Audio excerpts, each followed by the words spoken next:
Speaker से शुरू करेंगे जो कि नजमा सादिक हैं. She is a founder member of Shirkatgah और यही in itself is a major achievement.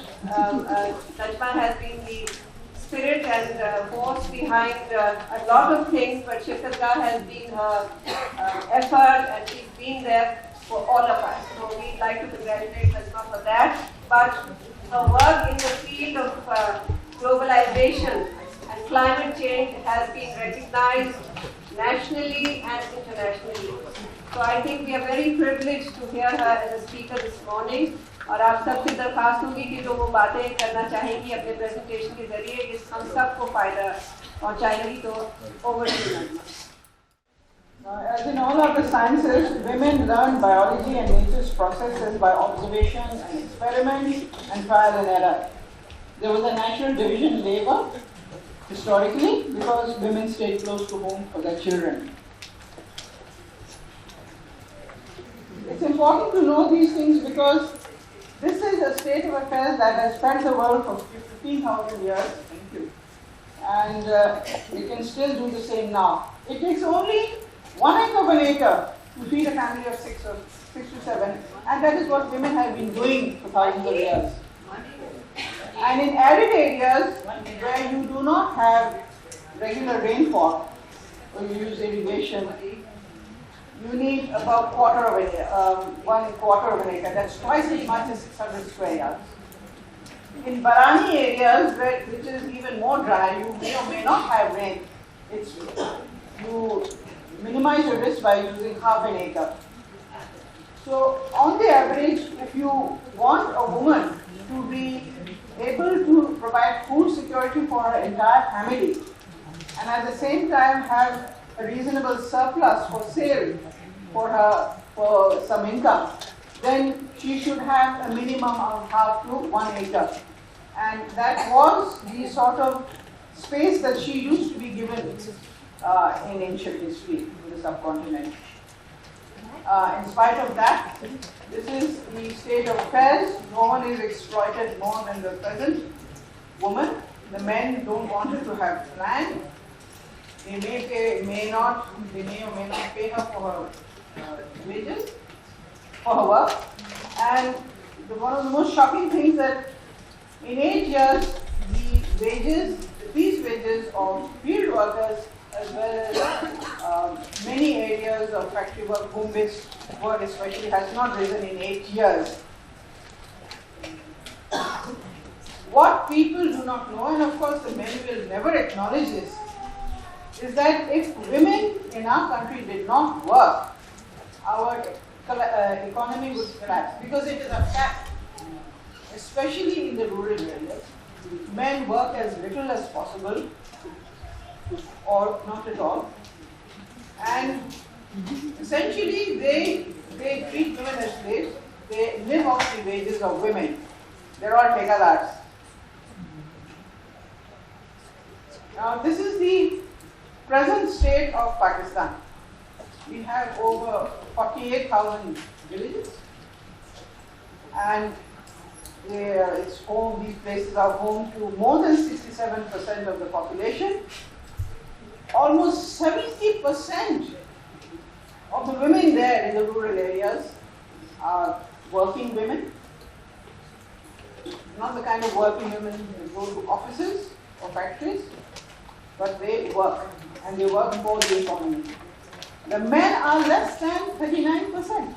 So that in itself tells you they collect all or most of the earnings, and consequently less than 2% of the women own land here. Now this is the state of agriculture. What is important to know is that whether you have a democracy or a dictatorship, whether you have a Maulana Fazlur Rahman type at the head of the state or you have somebody liberal, it doesn't matter. Everyone has got one thing in common. Everyone has to eat, which means you cannot survive as an individual or as a country without agriculture.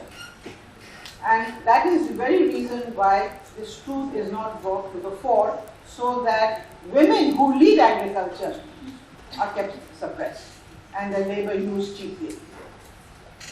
The consequence of bad agricultural practices ever since the so-called Green Revolution is, because of chemicalization and the erosion that followed and the poisoning of the environment, every day 500 acres of farmland in Pakistan are being swallowed up by urbanization as well as land usage, bad land usage. That is, 1 acre of fertile farmland is lost every 5 minutes. 40% suffers waterlogging, and salinity damages 100,000 acres a year. Mind you, all this would not have happened to this degree if women had been allowed to continue to practice organic farming, that is natural farming without chemicals, without genetically modified seeds, and without mechanization. Now, Pakistan does its level best to export as much food as possible, which is something disgraceful. Because what they are doing, they are starving our own people to feed people abroad who are already overfed. Now, here are some facts which will surprise you. And people in the South don't know about this much. The West has discovered this in recent years, and England, America, and the EU are trying to do something about it because of reasons of their own. 25% of edible that is exported from the South countries, including Pakistan, are thrown away for cosmetic reasons. Not because they've gone bad, not because there's anything wrong with them, but because some potato or some orange is not identical to the rest of the clones, because the package may have got a part of recovered corn or a drop of ink has fallen on it. These are cosmetic reasons. They throw them away. This is the amount. Food from previous food secure South countries is going to the North. As a result of this over-export of food, the people from the exporting countries are going hungry, and Pakistan is one of them. And the result is that 1/3 of the world's people are underfed and starving. So much is exported to America and to the West and to other industrialized countries that there are 1.14 billion people who are overweight, mostly in the US, I think you know that, and so overweight that it is weight loss programs are a $25 billion industry in America. Now, we have no reason to be in the situation that we are.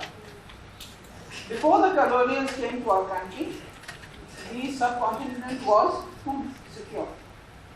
Every area did not grow enough food, that is true, but the Punjab was known as the bread basket of the subcontinent. I think you all know that. And there was never a famine. There used to be water shortages, or there used to be food shortages because there would be occasional drought. But it did not mean that there was never a famine. Famines occurred after the British came in. And they were not small famines, they were huge famines. In the 50 years of the 19th century, there were 50 famines alone. Now, we ourselves have ourselves to blame, our governments rather. Why should I blame ourselves? Our governments have themselves to blame for this situation because they made export production a priority. Whether you eat or not, whether the poor eat or not, doesn't matter. The export comes first. The concept was, I'm not going to go in those details because you must be knowing already, or you can easily find out. It was this whole concept of export orientation was pushed by the World Bank. And of course it was embraced by our governments.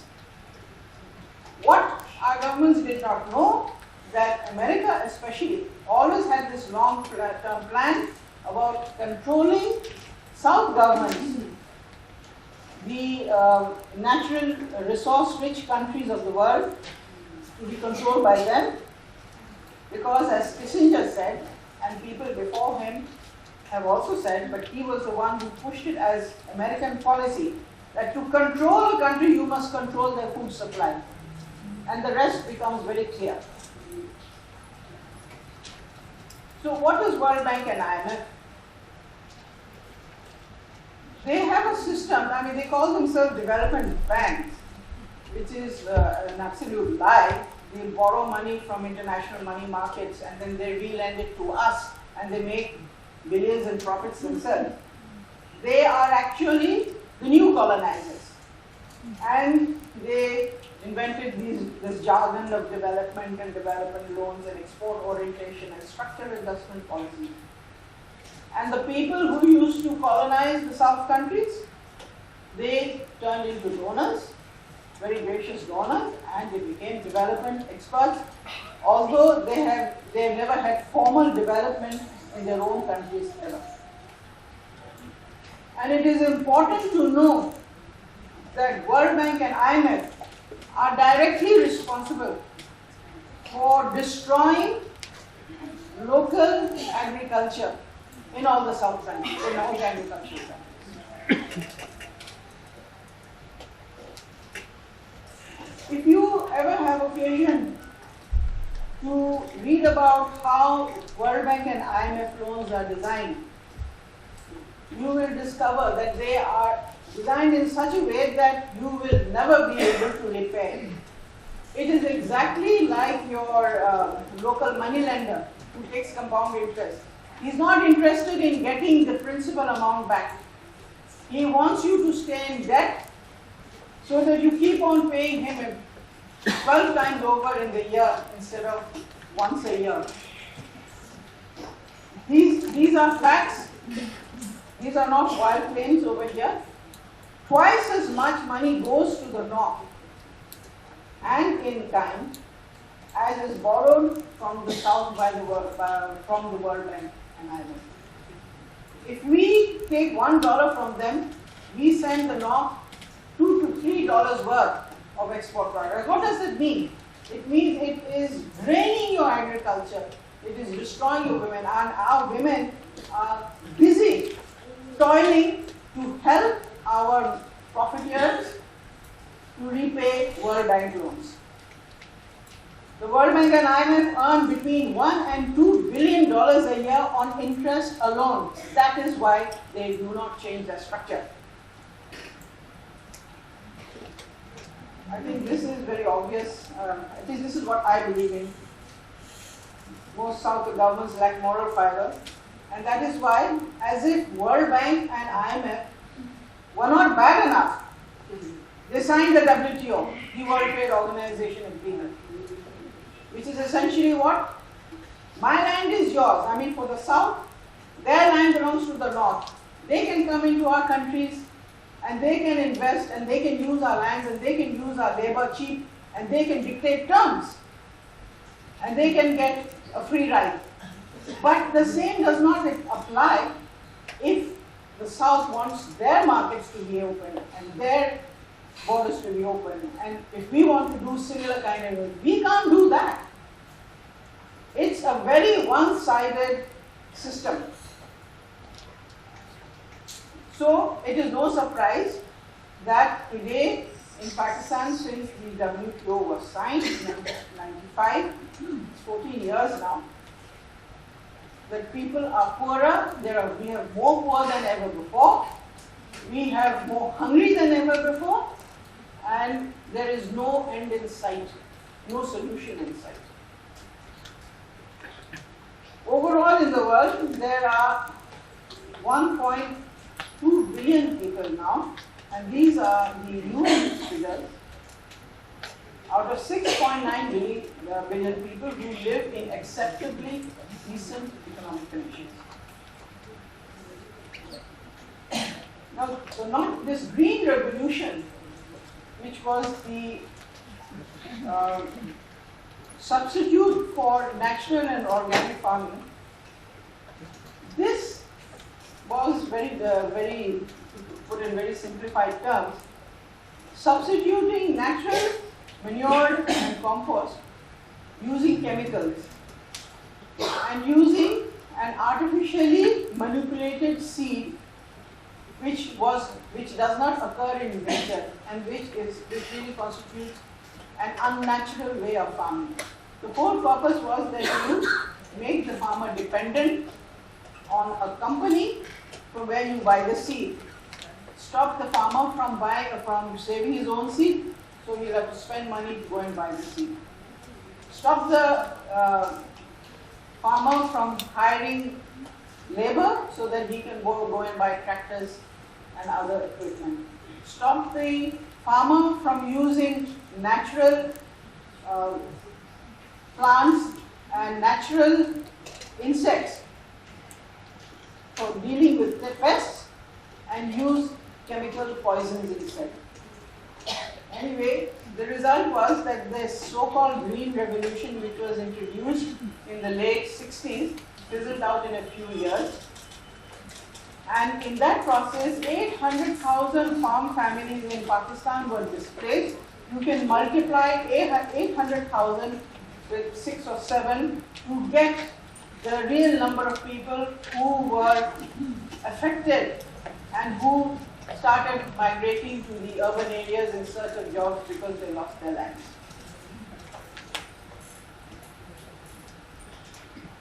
The other dangerous thing that has happened is that our seed foundation has been destroyed. I won't say just being destroyed, much of it has already been destroyed. Because when you plant this artificial seed, it does not reproduce well. That is one thing. So you have to buy seed again from the company. But worse than that is that every time you plant the seed, you have destroyed all the biodiversity, the natural biodiversity on your farm fields. Every time you add another acre of green revolution seeds, you are destroying the seeds which were there before. And because you have poisoned the soil with their chemicals, it's not going to come back again.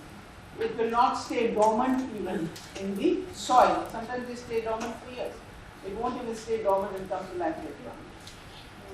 So this has been wiped out. In Pakistan now we have 650 private seed companies who are dealing with seed. They have taken the jobs and the livelihoods of seed savers. It's not just farmers. There were people, there were peasants who used to, especially landers, who used to save seed and sell that. That was another livelihood. That is gone. It has been taken over by these private seed companies. And there are national seed companies set up by the government. And they operate 57 processing units.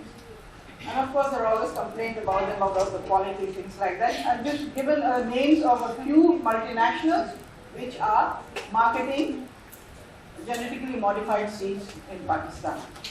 DuPont is a notorious, Monsanto, and well, all of them are notorious actually.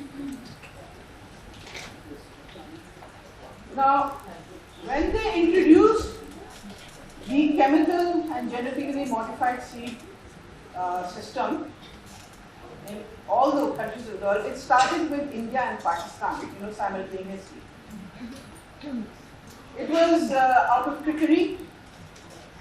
The US government gave the Pakistani and the Indian government the story that your agriculture is failing. You are not going to be able to feed your growing populations unless you adopt our technology. It was a lie. Unfortunately, I can't go into all the details now. But that same story, this blind faith in untested and false technology, was spread all over the world ultimately. And the result today, it happened within 10 years, and it just got worse and worse after that. It's been more than 40 years now since it was introduced. The soils of the world have been degraded or rendered completely dead. The water bodies, whether rivers or lakes or oceans or seas, anywhere, they have been poisoned because water flows everywhere into salt water as well when it flows out of rivers where the poisons ultimately reach. So much so that the gender of animals as well as humans have been compromised. There is a lot of common wildlife that can no longer reproduce because they are now hermaphrodites. And it is causing sterility in men who work with heavy chemicals in agriculture. While survey of Pakistan doesn't give satisfactory figures of the extent of damage done to the agricultural farmland soils in Pakistan. But they do it in a very convoluted way, maybe because the government doesn't want them to be too clear. But if you go into their website, they're slightly old figures, they talk in terms of much of Sindh or even more of Punjab. They're a little vague. But you know when they take micro studies that the situation is bad. So I'm giving you some global figures instead, and that will give you an idea of how serious the conditions are in the world as far as food production is concerned. Because of soil erosion also arises when you use chemicals, it dries the soil, it becomes like dust, and the wind blows it away. More than 9.25 million acres, 9.25 million acres is a hell of a lot, have been rendered unproductive in the world. Same reason you have desertification, almost 23 million acres. I'm going to go very fast and that's why I offered not to speak. Can you read, please? I won't read much. This is the damage that is going on. This is important. World's natural capital. Natural capital means the agriculture, which is biological nature. That has been reduced by 2/3. So we are producing agriculturally 1/3 of what the true potential was before. So these are the, in this climate, the government has decided to sell or lease out 7 million acres to foreign investors. It doesn't matter whether they're going to sell or lease out. It comes to the same. The consequences are the same. Punjab, more than 6 million, Sindh, almost 30,000, in Balochistan, 100,000. Northwest province is less because it's more barren.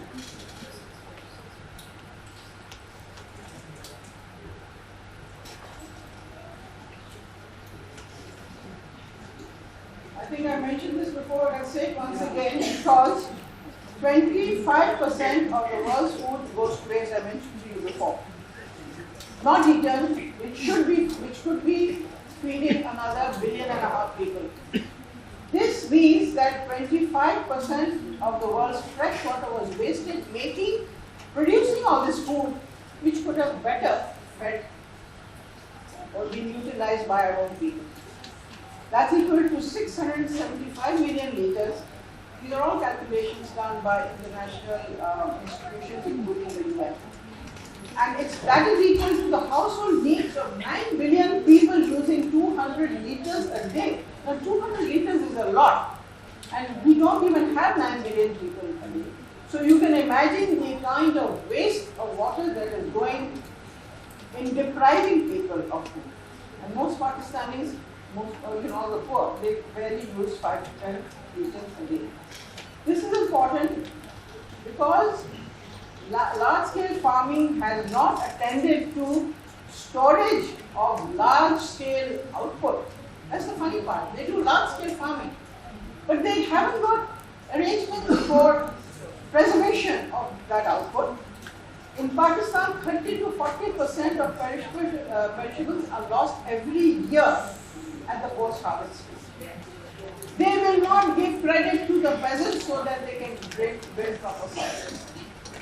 They're using primitive methods. So if you are not going, if you do one thing and not the other, which is a logical thing to expect, this is what happens. And because it had there been small-scale farming where women had only 1 acre or 2 acres, then it would have been all right. because they have their traditional silos made of clay, which would be adequate to preserve their smaller output. But that is not the case. The feudals do most of the production. Anyway, to give you an example of the kind of waste, USA wastes 50% of its food, UK imports 51 and wastes 2 million tons every year. And these are actual examples that have come from England. Marks and Spencer throws away 20,000 tons of good food a year. None of it is bad. Sainsbury's throws 60,000 tons a year. 7 top supermarkets throw away 367,000 tons. Yeah, and that is just one ton. This is a survey that was done in England. If UK consumers have half their waste, the saving, just half their waste, the savings could buy enough flour for Pakistan's entire population. Yes, that is the scale of waste, and that is why the UN said this kind of waste is unacceptable, has to be stopped. And of course, you know that American cows eat better than we do. China has overcome its food security problem in 2005 because they switched from collectivization to family farms, small farms, 1 acre, 2 acre. In Pakistan, of course, they destroyed it. Cuba, they were blockaded by America and they were facing starvation. They went back to organic farming. They started producing 2 to 3 times as much as chemical farming. And within 5 years, they got rid of malnutrition. They won what is known as the Right Livelihood Award, which is known as the Alternative Nobel Prize, which is awarded by the Nobel Committee. This I want you to know. You may remember some years ago, the Pakistan government used to brag about, we're going to the next station, Tiger. And when they discovered that the success of the Asian tigers, Japan, South Korea, Taiwan, was because firstly there was land reform, there was mass education, there were equal opportunities for women, there was rural upliftment, there was infrastructure, there was credit, there was universal healthcare, then they stopped talking about the tiger nations. Just 5% of Pakistan, mostly feudal lord families, and their gun-toting allies, you know who they are, they own almost 2/3 of our land. There are 6.6 million intensive farm families, 14% landless tenants, and ILO has estimated that there are 1.6 million bonded labor. Now, I've already mentioned to you that global warming has resulted from unregulated and destructive chemical farming, and the UN has warned the entire world. You will not find that in the newspapers because it depress corporate advertisers, so they don't do it. If we do not go back to organic farming, we are going to go hungry very quickly. I think hunger will kill more people than the wars will. There have been 300 studies that have proven that organic farming, once established, once you've corrected the soil, you can produce anywhere between 2 to 10 times as much as chemical farming. And this, frankly, only the women can do because men do not like doing small-scale farming. It is only the women who can. This is just an aside that we had a rationing system which was stopped by USA many years ago. We had a rationing system so that we have hunger nowadays. Previously, the solution was rationing, so that every household got enough atta, sugar, things like the staples. It was abolished by pressure from the US. We have all the resources and all the water we need to be food secure, but we do not have the politicians and the feudals and the government don't have the will. We always curse, and I every day curse World Bank and WTO. But the fact remains it takes 2 hands to clap. And our leadership is much too great.